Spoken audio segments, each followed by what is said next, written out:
Bonjour à tous.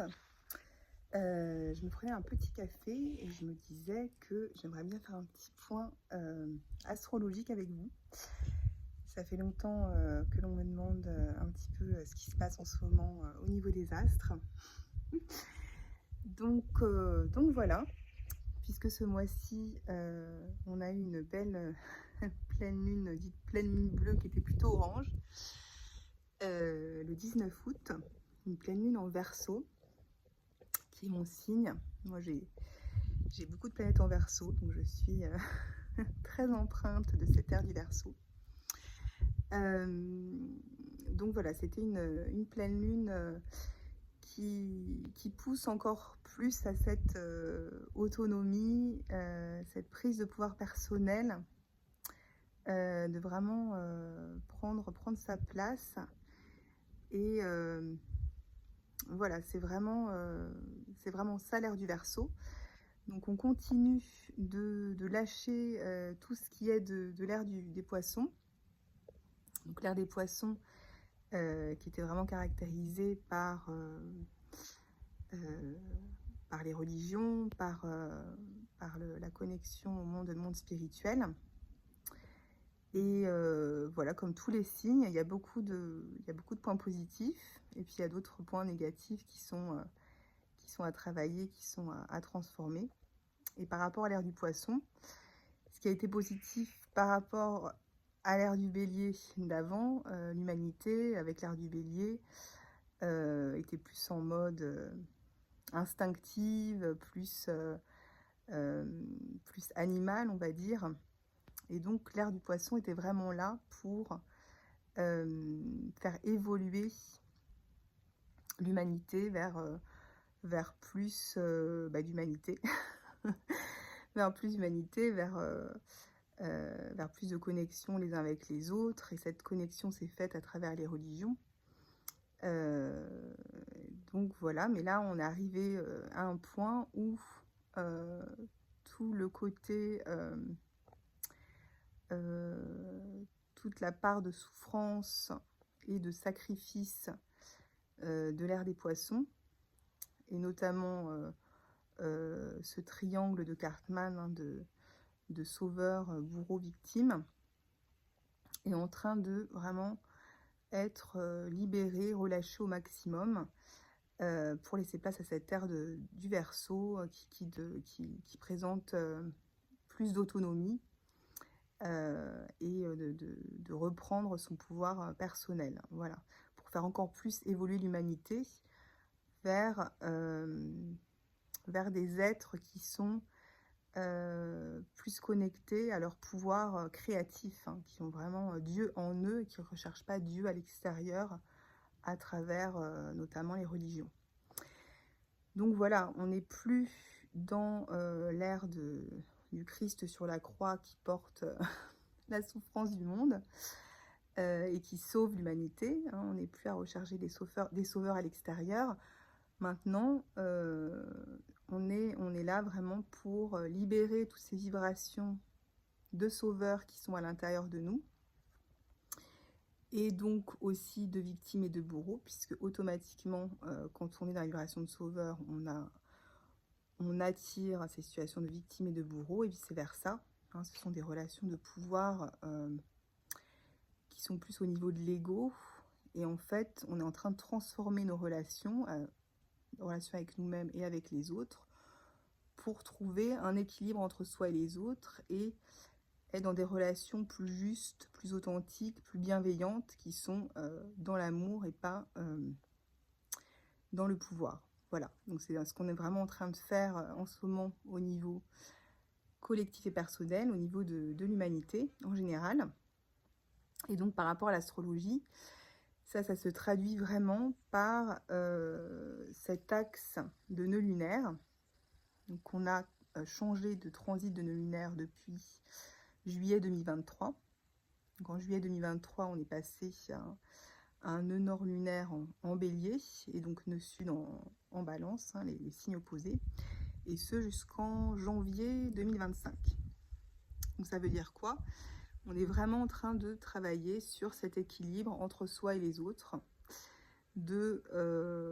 d'affirmation de soi, de courage et de vraiment de positionnement, en fait, de trouver sa place, de se positionner, de mettre en avant ses valeurs, et cela dans une volonté de bienveillance et d'harmonie, mais qui est vraiment pure et authentique, qui n'est pas donc liée à de la dépendance avec les autres, et donc à des relations de pouvoir, en fait, de supériorité et d'infériorité. Là, on est vraiment en train de rechercher cet équilibre, voilà, à tous les niveaux. Donc, ce que je voulais rajouter par rapport à ça, c'est que bien sûr, vous allez attirer, peut-être que vous reconnaîtrez dans ce que je dis, des situations relationnelles, hein, autant personnelles ou professionnelles, sentimentales ou amicales, qui vont en fait vous permettre de libérer toutes ces vibrations qui restent encore en vous. Donc ce sont des vibrations, comme on sait, qui ont été héritées de l'enfance, des parents, des ancêtres, au niveau génétique, mais aussi au niveau de l'humanité en général. Et donc, les situations que l'on attire maintenant, elles font effet miroir, en fait. C'est-à-dire que si vous attirez certaines situations qui peuvent être émotionnellement délicates, avec pas mal de challenges, c'est vraiment pour faire ressortir ces émotions bloquées en vous. Je crois que j'en ai déjà parlé dans les vidéos précédentes. Et en fait, c'est une opportunité pour les observer, en prendre conscience, parce que souvent elles ont été enfouies, et donc il y a eu un déni à ce niveau-là, et donc elles sont bloquées. Et donc mais par contre, comme vous savez, les émotions bloquées, elles ont beaucoup d'incidence sur nos situations de vie, puisque la vibration est toujours là, donc elle va entrer en résonance, cette émotion bloquée, avec les choses qu'on attire dans notre vie. Donc, qu'elles soient, ces émotions bloquées, qu'elles soient conscientisées ou inconscientes, elles ont toujours un impact. Donc, du coup, ça vaut le coup de voir son propre pouvoir de transformation. Et quand les situations se présentent, de rester détaché au maximum de la situation et de laisser couler les émotions, de les laisser s'exprimer, se libérer jusqu'au bout, pour qu'elles ressortent complètement de son être, de son corps, voilà, de son énergie, hein. Donc c'est ça vraiment l'objectif, ce qu'on est tous en train de faire en ce moment. Surtout ne pas résister et ne pas bloquer, ce qui n'est pas évident, puisque bien sûr ça va être inconfortable quand il s'agit d'émotions qui ont été présentes depuis très longtemps. On a pris l'habitude, en fait, de compenser, donc de vivre avec ces émotions bloquées, ces émotions négatives bloquées. Je vous prends un exemple. Dans mon travail de thérapeute, donc je m'occupe beaucoup de couples qui ont des problèmes de fertilité. Donc ça, il y a souvent, bien sûr, des problèmes d'émotions bloquées, mais je voulais surtout vous parler peut-être d'exemples plus parlants de personnes qui ont des défauts visuels. Voilà, j'ai observé, remarqué que, et aussi j'ai fait beaucoup de recherches aussi à ce niveau-là, hein, puisque je me suis beaucoup intéressée à ce sujet. Beaucoup de personnes myopes, qui ont un défaut visuel de myopie, donc qui voient mieux de près que de loin, ont des émotions de peur et d'anxiété bloquées en eux. Donc voilà, qui datent soit de l'enfance, soit ça a été transmis par un parent dans son comportement de peur et d'anxiété, et qui est également myope, ou génétiquement, ou d'ancêtres, ou autres, ou des situations précises aussi dans l'enfance qui ont amené la personne à vraiment bloquer ces émotions-là en elle. et qui a bloqué la vision en même temps, de loin.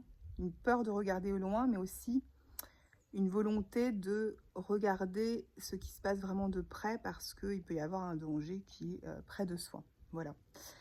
Le danger est plutôt près de soi et donc on porte toute son attention, on se recroqueville sur soi pour se protéger de l'extérieur. Mais c'est voilà, c'est comme on va dire une armure que l'on se met. Et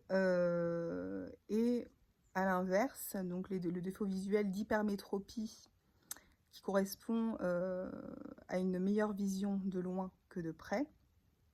C'est également le cas pour la presbytie, hein, qui a lieu plutôt à partir de la quarantaine, quand il y a le cristallin qui a plus de mal à bien accommoder la vision de près, enfin, qui est plus rigide, hein. Il y a moins cette flexibilité du cristallin. Pourquoi? Parce que les personnes, souvent, enfin les personnes qui présentent cette presbytie, ce cas de presbytie, souvent font preuve de plus de rigidité mentale et émotionnelle après la quarantaine, d'habitude, mais aussi il y a cette volonté de regarder plus loin de soi que trop proche, que de regarder, il y a une volonté de se distancer en fait émotionnellement des choses ou des gens qui sont proches de soi. Donc en fait, ça a également lieu par rapport à l'hypermétropie. Et là, par contre, ça correspond plus à une émotion de colère.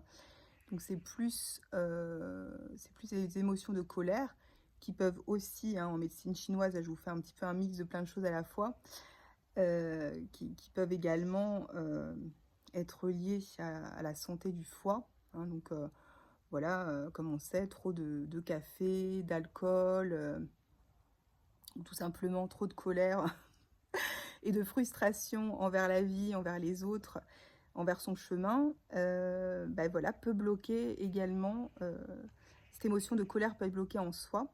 Et la façon de compenser cette émotion que l'on n'a pas libérée, ça va être de bloquer sa vision de près pour ne pas confronter cette colère et pour voilà, pouvoir continuer à fonctionner de manière équilibrée et saine avec les autres et avec l'extérieur. Voilà. Donc tous ces mécanismes en fait de compensation, que ce soit des défauts visuels ou autres, hein, là je vous prends cet exemple, ils sont mis en place des fois depuis très longtemps, depuis l'enfance, depuis, comme je vous dis, ça peut être transmis génétiquement par le comportement des parents ou des ancêtres. Donc ça peut être bien sûr très inconfortable de lâcher, de ne plus vouloir résister aux émotions qui remontent et de continuer en fait ces comportements qui sont qui ont été créés pour compenser ces blocages émotionnels. Voilà. Donc là, que font les éclipses? En tout cas, c'est comme ça qu'on l'explique en astrologie. Ces éclipses, c'est des pleines lunes ou des nouvelles lunes qui sont très très fortes et qui sont là pour, pour secouer les choses, pour vraiment justement rendre les situations encore plus inconfortables, encore plus pour rendre les situations encore plus évidentes, puisque des fois, voilà, il y a beaucoup de déni, de rejet des choses, de ne pas vouloir voir les choses en face, de voir la vérité, etc. Donc ces éclipses, vraiment, elles bousculent. Les pleines lunes normales et les nouvelles lunes, déjà, de manière générale, elles bousculent. Mais là, voilà, les éclipses sont vraiment là pour ça, pour nous bousculer, pour trouver cet équilibre, ce meilleur équilibre entre soi et les autres, et être dans l'authenticité de vivre ses valeurs pleinement, donc de manière authentique au maximum, hein, puisque vraiment, comme on sait, c'est pas un chemin linéaire, c'est vraiment un chemin dans tous les choix quotidiens, toutes les actions que l'on prend tous les jours, on se positionne en fait, comme on sait, soit dans un mécanisme de peur, au contraire, connecté à son âme et à ses valeurs profondes, hein. C'est toujours, ça se fait bien sûr, c'est un process au jour le jour. Donc des fois, bon, on met un pas en avant, un pas en arrière, et 2 pas en avant, un pas en arrière, et c'est comme ça qu'on avance, pas forcément tout droit. Voilà, mais c'est vrai qu'on est vraiment poussé à cela en ce moment. Donc c'était vraiment le message que j'avais à vous faire passer par rapport voilà, à cette pleine lune là qu'on a eue le 19 août, cette pleine lune bleue qui était de couleur plutôt orangée, qui a pu vous secouer un petit peu pour vraiment continuer à nous pousser à entrer dans cette ère du Verseau. Comme je vous dis, de lâcher en fait cette connexion à la souffrance, au sacrifice, à la vibration de sauveur, de sauvé, de bourreau, pour vraiment changer notre relation à nous-mêmes et aux autres. Voilà. Donc, n'hésitez pas en tout cas à me dire si vous voulez que je vous parle un petit peu plus, que je fasse un petit peu plus de points astrologiques. Si vous voulez également en savoir plus par rapport à ce que je propose par rapport à la fertilité, mais également par rapport à la libération émotionnelle et à l'amélioration de sa vue, hein, comme je viens de vous donner comme exemple.